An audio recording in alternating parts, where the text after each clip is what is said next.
ada seorang sahabat bernama Muzanni radhiyallahu anhu. Muzanni ini meninggal, Nabi dipanggil. Ya, Nabi dipanggil bahwa Muzanni meninggal dan dibacakan Nabi, kemudian dibawalah Muzanni ini ke makam perkuburan. Tapi sahabat melihat Nabi itu melangkahnya zigzag, tahu zigzag? Berjengket gitu, ke kanan kemudian ke kiri seperti menghindari sesuatu. Nabi berjalan sambil membawa mayat ini ke pemakaman. Nah, ini sahabat bingung kenapa Nabi seperti itu. Nah, selesai pemakaman, nah sahabat bertanya, kenapa kau demikian ya Rasulullah? Kau berjalan seperti menghindari sesuatu, ke kanan, ke kiri, angkat kaki, terus ke depan, berhenti, ke kanan, ke kiri. Nah, kata Nabi bilang, aku tidak mau berjalan dikarenakan banyaknya malaikat yang mengantar mayat ini, kata Rasulullah. Sampai Jibril pun turun. Banyak malaikat kan, Jibril itu kan panglimanya tuh, jenderalnya. Ini sahabat yang meninggal ini turun Jibril.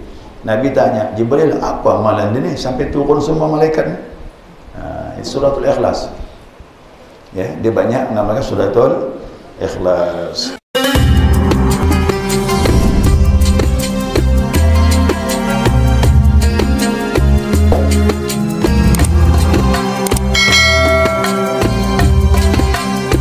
Bismillahirrahmanirrahim. Alhamdulillahi rabbil alamin. Allahumma salli ala nuril anwar wa sirril asrar wa tirjakil aryar miftahi babil yasar sayyidina wa maulana Muhammadin al-Mukhtar wa alihi al-athhar wa ashabil akhyar adil ni'amillahi wa ibdalik. Subhanaka la ilma lana illa ma 'allamtana innaka antal alimul hakim. Allahumma dzakirna ma nasina wa 'allimna ma jahilna wa la hawla wa la quwwata illa billahil 'aliyyil 'azim. Qala musannif rahimahullah ta'ala wa nafa'ana bi'ulumihi fid darain amin. Ya jamaah Rasulullah rahimakumullah. Assalamualaikum warahmatullahi wabarakatuh. Alhamdulillah, senantiasa kita mengaturkan pujian dan syukur kita kepada Allah dari rahmah hidayahnya. Subuh yang mulia ini kita dapat melaksanakan, melanjutkan kajian kita, mudzakarah kita, panduan kitab Bulughul Maram. Masih berhubungan dengan khutbah, ya, rukun-rukun khutbah. Hadis berikutnya an Jabir bin Samurah.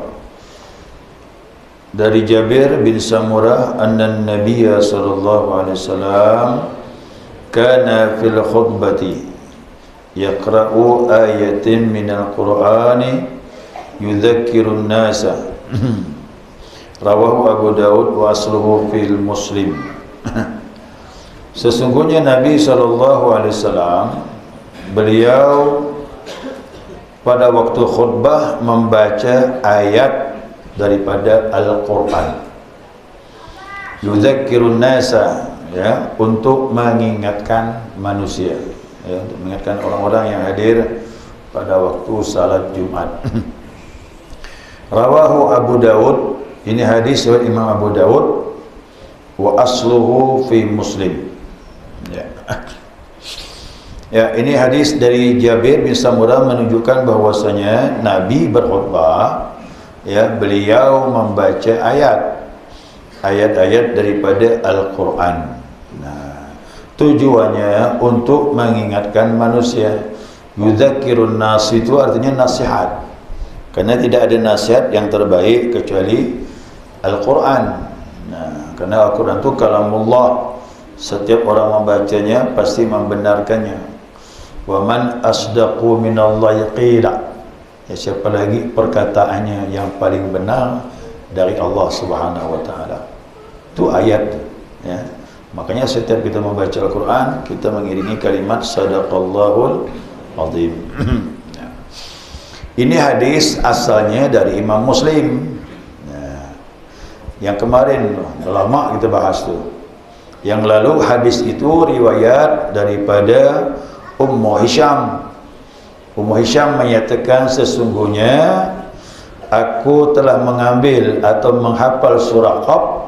Ya, tidaklah aku menghafal surah Qaf melainkan dari lisan Nabi Muhammad sallallahu alaihi wasallam, kerana beliau membacanya setiap Jumaat di atas mimbar.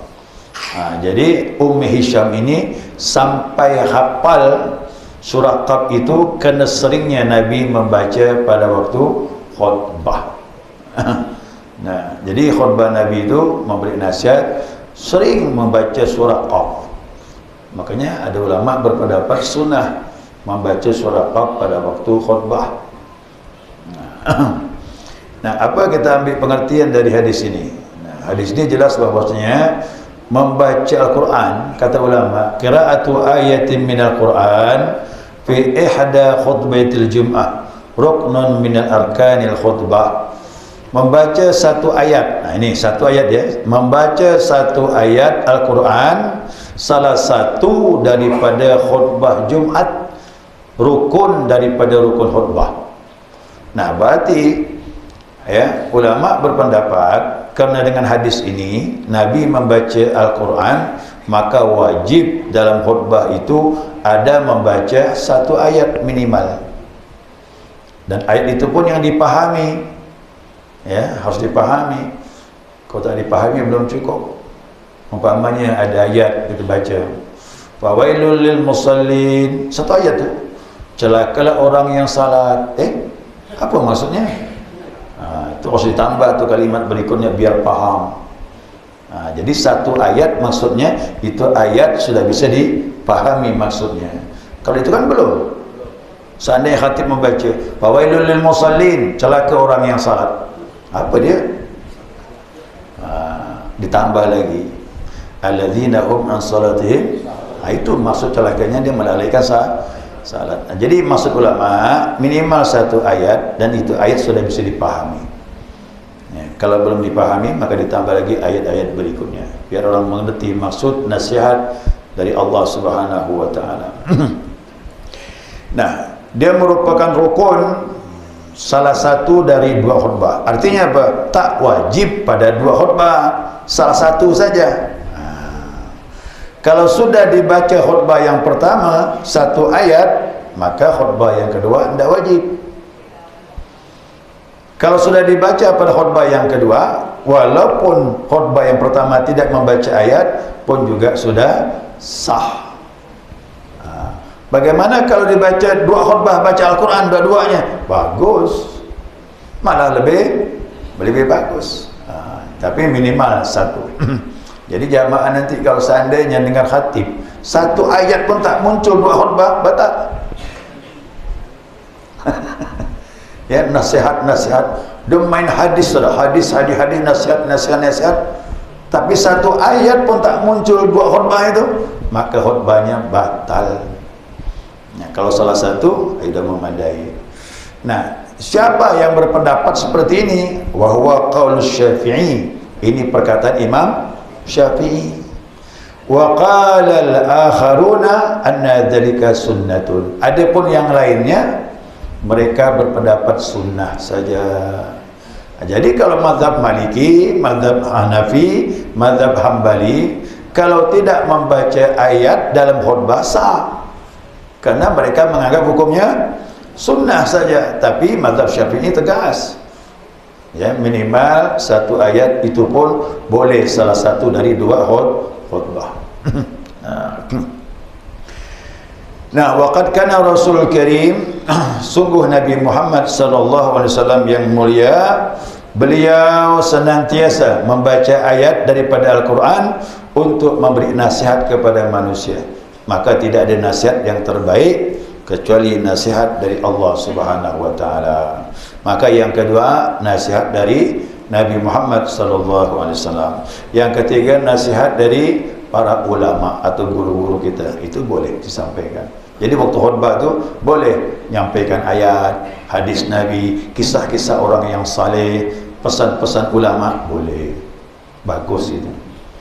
Tapi jangan sampai hanya pesan Nabi dengan pesan ulama, tak muncul satu ayat, batal. Itu ya, batal. Nah, sekaligus saya ingin mengingatkan jemaah sekalian, nah kita ini berada di bulan Ramadan. Nah, sisihkanlah baca Al-Quran. Jangan hanya waktu mendengar khutbah Jumat. Ya, nah, jadi kita munculkan membaca Al-Quran ini di bulan Ramadan. Apa sebab? Nah, Syahrul Ramadan allazi unzila fihil Quran hudan linnas wa bayyinatin minal huda wal furqan. Bulan Ramadan itu diturunkan Al-Quran. Makanya membaca Al-Quran di bulan Ramadan ini mempunyai keutamaan tersendiri. Dan memang ajaib baca Al-Quran ini. Ya, ajaibnya apa? Di bulan Ramadan bisa khatam. Betul kata ibu. Betul kata betul. Di luar Ramadan susah kan? Di luar Ramadan itu susah, sekali khatam pun susah. Tapi begitu masuk Ramadan, Masya Allah, bisa khatam. Ada yang 2 kali, ya, 2 kali khatam itu dah termasuk bagus dah. Ya, saya ingin sampaikan ini pendapat ulama ini ya, Bapak Ibu. Yang tak pandai baca Al-Quran, belajarlah, tidak ada istilah terlambat. Karena ulama berpendapat bahwasanya Al-Quran itu punya hak. Hak Al-Quran itu harus dibaca setahun 2 kali khatam. Ringan tuh, 2 kali khatam termasuk ringan. Kenapa hak Al-Quran kita tunaikan? Supaya dapat pertolongan dari Al-Quran. Memang kalau kita banyak salawat, insya Allah ikut Nabi akan dapat pertolongan syafaat Nabi Muhammad SAW. Tapi Nabi menyuruh kita jangan hanya mengharap syafaat Nabi, mohon juga syafaat dengan amalan yang lain, termasuk Al-Quran. Nah, karena Nabi sendiri yang menyatakan Iqra'ul Quran fa innahu ya'ti yaumal qiyamah syafi'an li ashabi. Bacalah Al-Quran kata Nabi, nanti di hari kiamat dia akan memberi pertolongan kepada yang mengamalkannya itu. Nah, makanya sisihkan waktu untuk membaca Al-Quran. Ini Ramadan ini luar biasa. Ya, Ramadan luar biasa. Tadi malam saya tarawih di Masjid Darun Najah. Selesai tarawih itu saya duduk ngomong-ngomong, saya lihat di situ ada baca Al-Quran. Ya, nah, jadi memang mereka punya target malam tuh, pagi dengan malam dia 2 juz dia. 2 juz giliran. Nah, jadi 2 kali khatam. Kalau sebulan 2 kali khatam dia. Nah, makanya mereka setelah itu baca khatam Al-Quran. Kalau sudah membaca khatam Al-Quran itu, apa kata Nabi? Tatkala orang menghatamkan Al-Quran, dia baca doa, diaminkan 60.000 malaikat. Nah, jadi bacanya harus betul. Ya, jangan membaca yang tak betul, sayanglah. Seandainya kita baca Al-Quran, ya, kita dibenar, tapi ada jamaah yang bacaannya 2-3 juz tak betul, tak termasuk khatam Quran. Nah, sayang. Makanya tadarus itu ada yang membimbing. Itu tadarus. Kalau dulu tadarus itu duduklah.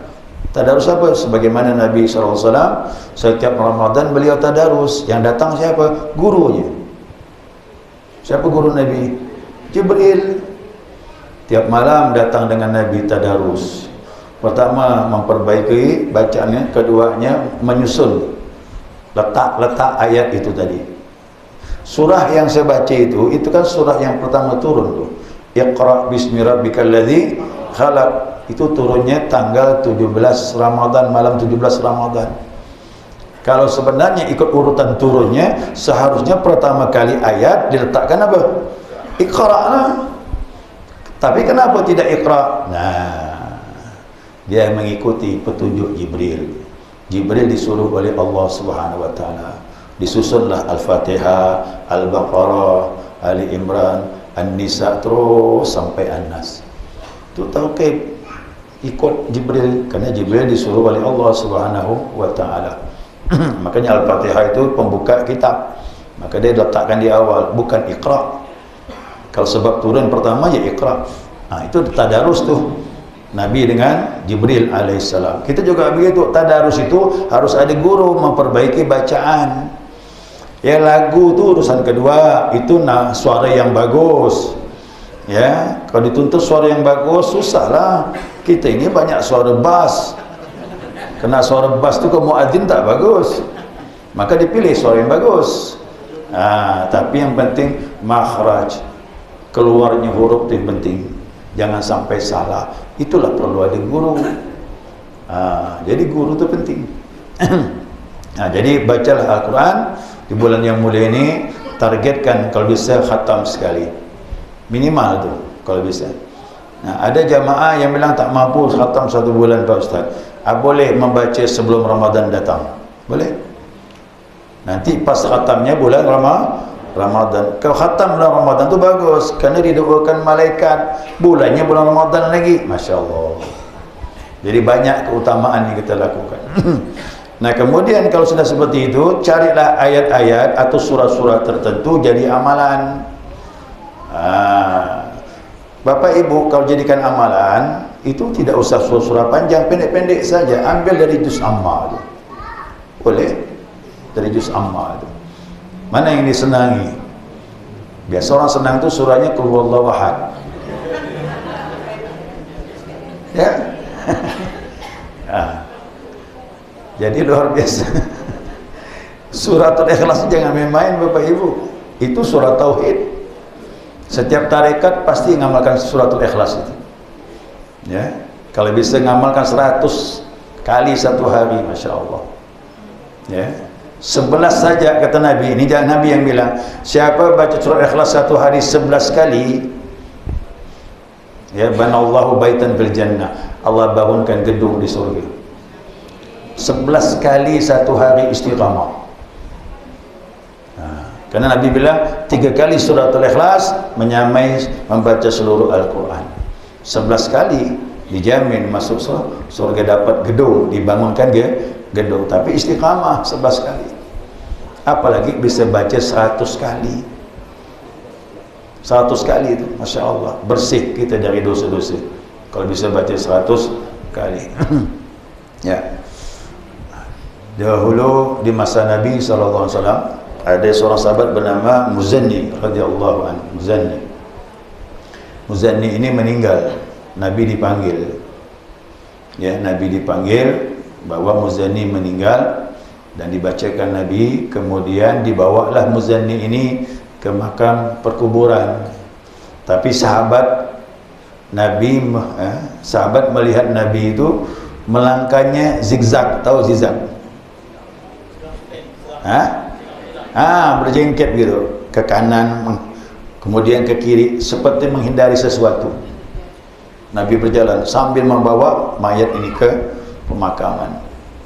Nah, ini sahabat bingung kenapa Nabi seperti itu. Nah, selesai pemakaman, nah sahabat bertanya, kenapa kau demikian ya Rasulullah? Kau berjalan seperti menghindari sesuatu, ke kanan, ke kiri, angkat kaki, terus ke depan, berhenti, ke kanan, ke kiri. Kata Nabi bilang, aku tidak mau berjalan dikarenakan banyaknya malaikat yang mengantar mayat ini, kata Rasulullah. Sampai Jibril pun turun. Banyak-banyak malaikat, kan Jibril itu kan panglimanya tuh, jenderalnya. Nanti insyaAllah malam Lailatul Qadar turun Jibril, ya, panglimanya turun. Tatanazzalul malaikatu waruh, berturunan malaikat dan ar-ruh. Ar-ruh itu Jibril. Artinya turun malaikat begitu banyak dan termasuk Jibril. Nah, ini sahabat yang meninggal ini turun Jibril. Nabi tanya, Jibril, apa amalan dia ni sampai turun semua malaikat ni? Suratul Ikhlas. Ya, dia banyak mengamalkan suratul Ikhlas. Artinya lagi jalan, daripada dia Allah pelan ya, jangan kuat. Nanti orang bingung pula. Pelan-pelan jadikan amalan. Nah, kan yang mudah. Tak mungkinlah umat Islam tak hafal suratul Ikhlas. Ya, pasti hafal. Sama dengan zikir. Surah Ikhlas itu kan tauhid, zikir tauhid, la ilaha illallah. Jadi makanya saya bilang wallahatul mudah, apalagi la ilaha illallah. Kalau sampai umat Islam tak bisa nyebut la ilaha illallah, berarti bukan Islam. Itu zikir yang paling mudah. Tapi di tauhid bisa menguatkan iman. Surat Al-Ikhlas juga begitu, bisa menguatkan iman kepada Allah Subhanahu wa taala. Ya, itu jamaah sekalian, khutbah Jumat 1 ayat minimal. Cuma saya tambah sedikit menghimbau jamaah, Ramadan sedang berlangsung, jangan sampai tidak membaca Al-Quran. Yang tak hafal, tidak bisa membaca, tadi surat Al-Ikhlas itu banyak-banyak, tak masalah. Ya, berapa nilainya kita membaca Al-Quran di bulan Ramadan ini? Nah, dengarkan baik-baik. Ya, la aqulu alif lam mim harfun. Kata Nabi, aku tidak mengatakan alif lam mim itu satu huruf. Satu huruf berapa? Asyru amsalihah, 10 pahalanya. Nah, al-alif harfun, wa lam harfun, wa mim harfun. Alif satu huruf, lam satu huruf, mim satu huruf. Ini dibaca tanpa wudu. Ya, tanpa wudu. Jadi siapa yang tanpa wudu boleh membaca Al-Quran. Menyentuh tak boleh. Ya, dan mazhab Syafi'i memegang Al-Quran tak boleh tanpa wudu. Tapi kalau kita hafal Quran boleh membaca tanpa wudu, tak masalah. Cuma ibu-ibu tak boleh, kau lagi halangan, kerana dia hadas besar. Kita juga begitu, lagi junub laki-laki tak boleh baca Quran. Kalau tanpa wudu masih boleh. Nah, kemudian kata Ali bin Abi Thalib, apabila engkau membacanya ada wudu, maka pahalanya 20, bukan 10. Kemudian apabila dibaca dalam salat, maka pahalanya 30. Kalau dibaca bulan Ramadan kali 70. Apa tu? Buka kalkulator HP itu. Jadi 30 kali 70. 2100. Itu satu huruf. Alif lam mim 30. 3 huruf. Berapa tu? 6,000. 6,300. Belum zalikal kitabul la raiba fi. Tak saya hitung tu, tak muat lagi dah. Kalkulator tak bisa menghitung lagi tu.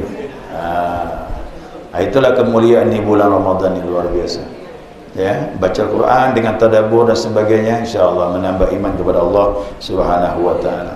Ya, jamaah sekalian, itu saja saya inginkan, jangan sampai tidak membaca Al-Quran. Ya, Al-Quran diturunkan dalam Ramadan, membaca di Ramadan suatu amalan yang istimewa. Ya, istimewa.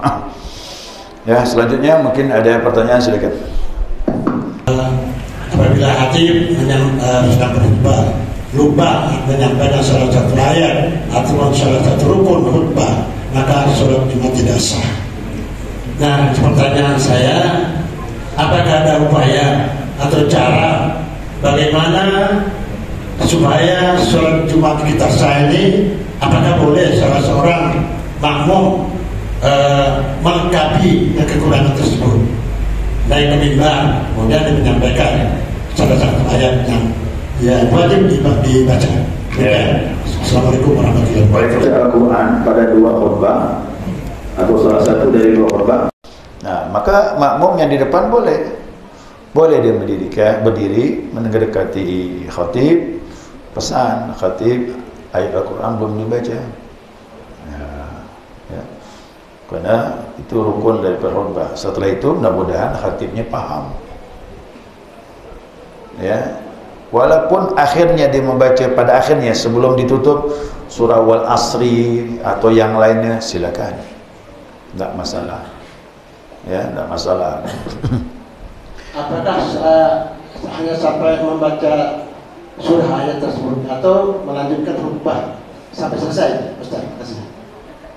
Itu kalau apa tuh? Kalau hanya menyampaikan ayat saja. Menyampaikan dari itu kepada khatib. Khatib ya. Ya. Dan ke mimbar. Dan tidak naik mimbar makmum, cuma menyampaikan kepada khatib. Khatiblah yang menambah dalam khutbahnya. Kalau khatibnya juga tidak tidak menanggapi, langsung ditutupnya. Khutbah itu turun dari mimbar. Berarti khutbah tak sah. Kalau khutbah tak sah, ulang lagi. ulang lagi ganti orang. Berarti khatib tak paham. Diberi pesan Al-Quran belum dibaca khatib, kita tunggu, tak juga dibacanya, udah batal lah khutbah. Batal khutbah, cari penggantinya yang mengerti, naik di atas mimbar. Nah, untuk menyampaikan khutbah, tapi tak usah lagi ulang dari awal, ambil rukun khutbah saja. Rukun, kemudian duduk, nanti naik lagi khutbah yang kedua, nah kemudian tutup. Udah, yang penting ambil rukunnya. Rukun tu yang penting. Nah, makanya khatib ni harus belajar. Karena kadang-kadang saya melihat khatib ini, orang yang biasa ngomong dijadikan khatib. Banyak begitu. Ya, orang yang biasa menyampaikan kata sambutan, lama-lama dah biasa ngomong depan orang, akhirnya naik mimbar. Boleh, tak masalah.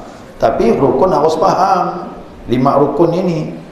Tahmid alhamdulillah, kedua pesan takwa, salawat Nabi, yang ketiga pesan takwa, yang keempat minimal 1 ayat Al-Quran yang bisa dipahami, yang kelima doa ukhrawi, Allahumma firil muslimina wal muslimat. 5 macam ini harus paham. Ya, jadi masalah ini kalau khatib tidak mengerti rukun khutbah itu. Maka dulu pernah saya sampaikan ya, kisah jamaah saya itu, malu juga rasa saya itu, tapi mau dia apa kan lah ya, orang bertanya kau belajar di mana? Ustaz Awab kena lagi tergetah, ya kan? Dia khutbah tidak menyampaikan salawat, tapi pakai dhamir. Pakai dhamir tak boleh dalam mazhab Syafi'i. Tahu pakai dhamir? Allahumma salli alaihi wa ala alihi wa sahbihi wa sallim. Ya Allah, beri rahmat kepadanya. Pakainya, tidak disebut nama Nabi, tidak boleh. Allahumma salli ala Muhammad, harus jelas nama itu. Ya, tidak boleh pakai alaihi. Nah, kalau di luar khutbah boleh. Sallallahu wasallam alaihi wa ala alihi wa sahbihi wasallam, boleh. Di luar khutbah, tausiah, maulid, Isra Mi'raj, silakan. Salawat dan salam kepadanya dan kepada keluarganya, pakai nya semuanya. Tak boleh. Dalam khutbah itu sallallahu wasallam ala sayyidina Muhammad wa ala alihi wa sahbihi wasallam. Harus jelas nama Nabi itu. Ini jamaah saya ini khutbah tak disebut nama Nabi dengan jelas. Kenapa? Dia ngambil teks daripada khutbah di luar. Nah, jadi ada khutbah-khutbah cetakan ulama dari Mekah itu, salawatnya begitu. Nah, diterjemahkanlah jadi buku khutbah, dibeli, itu diambilnya fotokopi, dibawa jadi khutbah. Tapi jamaah yang belajar di pondok dengar, oh ini nama Nabi tak disebut, langsung diprotes. Khutbah kita batal. Sayangnya dia menegur itu setelah khutbah. Nah, coba waktu sudah khutbah tu naik, bilang sebut nama Nabi, Allahumma shalli ala Muhammad, khatib. Dia punya benar.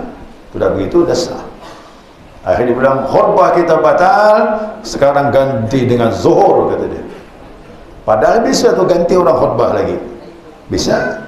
Singkat saja rukunnya, kemudian duduk, berdiri lagi khutbah kedua, selesai. Bisa salat Jumat.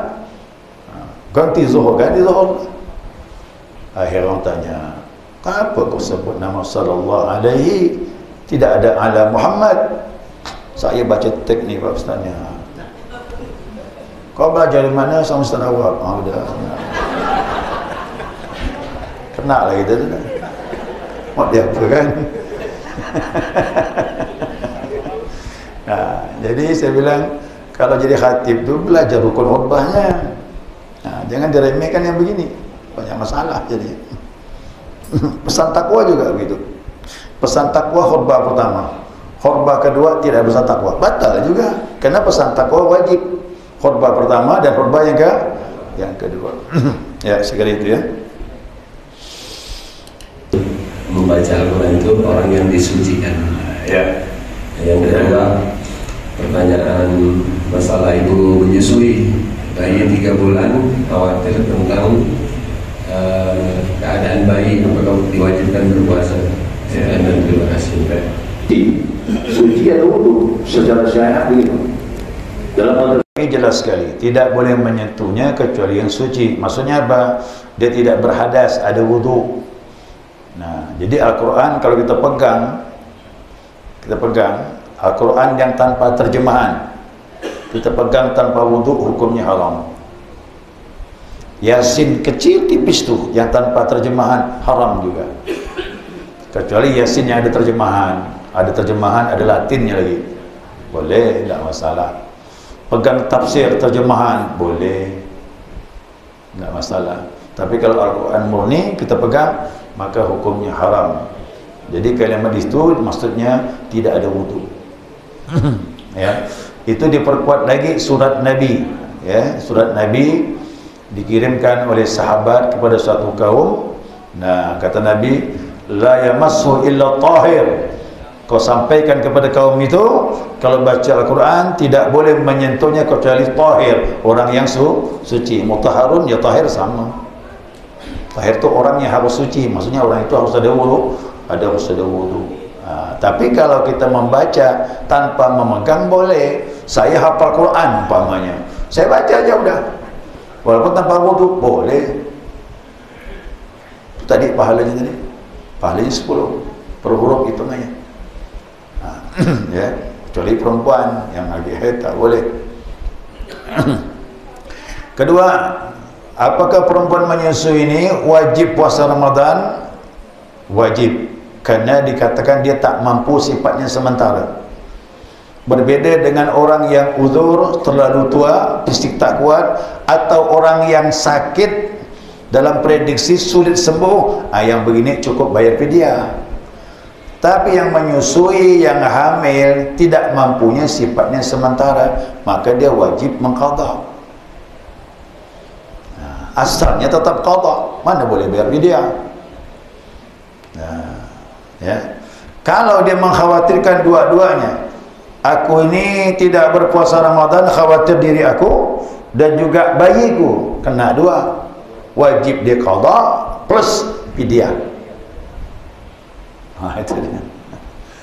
Jadi satu harinya tambah dengan fidyah qadha plus fidyah. Fidyahnya hitungnya 1 mud, 6 on per harinya. Kalau sebulan dia menyusui, maka wajib bayar fidyah sebulan 18 kilo. 18 kilo, tapi qadha tetap.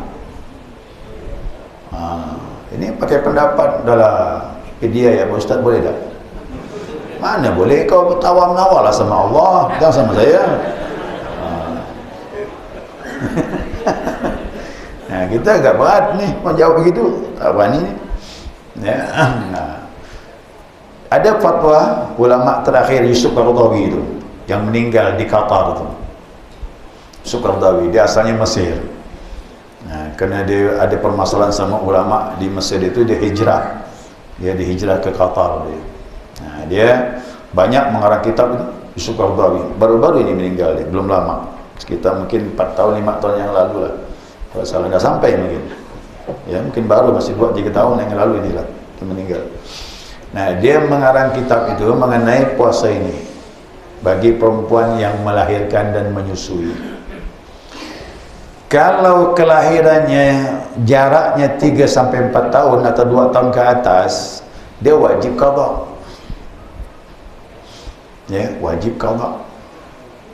Tapi kalau kelahirannya rapat, ya, begitu melahirkan mau mengqadha, hamil lagi, maklumlah orang dulu kan gitu, setahun satu. Setahun satu. Orang sekarang ni mana paling 2 anak, jauh lagi jaraknya, ada 4 tahun baru dapat lagi adiknya, ada 5 tahun. Atau yang begini wajib dia qadha. Tapi kalau dia rapat, rapat setahun satu, setahun setengah satu, tak sempat mengqadha, hamil lagi, menyusui lagi, begini boleh bayar fidyah, kata beliau. Pendapat ini bisa dipakai karena sulit bagi perempuan yang masa kelahirannya dekat sekali, ya, anak yang pertama dengan yang kedua dengan yang ketiga. Orang dulu kan gitu, rapat, mana ada anak orang 2 anak cuma 2, Dah ada 8, 7, 10, 13. Saya ketemu dengan Pak Bambang. Pak Bambang itu jamaah majlis haji itu, Bang. Pak Bambang. Ya. Begitu saya sampaikan, Ustaz berapa bersaudara? 13. Yang lain banyaknya gitu. Tapi Pak Bambang senyum. Pak Ustaz mungkin tak percaya kali kata dia. Saya ni anak paling bungsu yang ke-20. Bingung tak? Terkejut saya tu. Masya Allah. Saya bilang, bapak kamu isteri satu atau dua? Satu je kata dia. Anak bisa 20. Ya, 20 tahun beranak. Setahun satu lahir. Itulah yang buat saya terkejut tu. Baru ini saya ketemu. Ada orang bersaudara sampai 20. Orang sekarang kalau 20 anaknya pasti istrinya 4. Ya kan? Orang dulu anak 20, istri 1. Masya Allah. Melahirkan manual lagi orang dulu. Tahu manual?